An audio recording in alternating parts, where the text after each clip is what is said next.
aklım hayrandır gelen, her gün görve durmazam, halim hayrandır menin. Güller yüzüne aşık olup gözüm garyandır gelen, şirin şeker sözlerine derde dermandır gelen.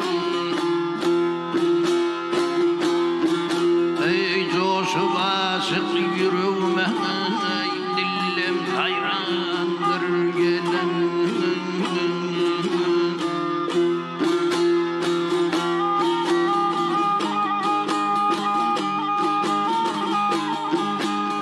İlvan ökür yanacıklan yeyin sen ağlarmadan, kimsindir yanağımdan asmanın ay yıldızı. Kendik gelini görmedim ben, heyran edive dağlıdı cemalına çalışman zaten oldu yer yüzü. Yeketen bir özüm canım kurbandır gelen. Gel geline gül geline can geline gel geline gelaysene sen gelin. Yeketen bir özüm canım kurbandır gelen.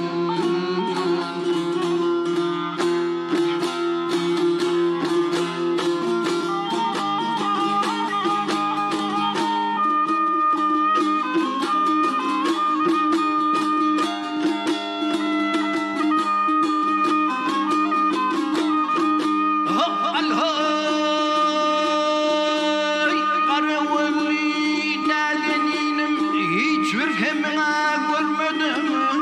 İri misli bağlandan şunca hitap doymadım. Gelsene yanarım benim. Benim bilen el mıdam bile görmedim. Şeyle azap vatmına dille naydı doymadım. Dan eline gel gelin. Nefes gördü bir aman, buna afat derdeler yoktur kaçı utolmanam aşktan alı gelheden.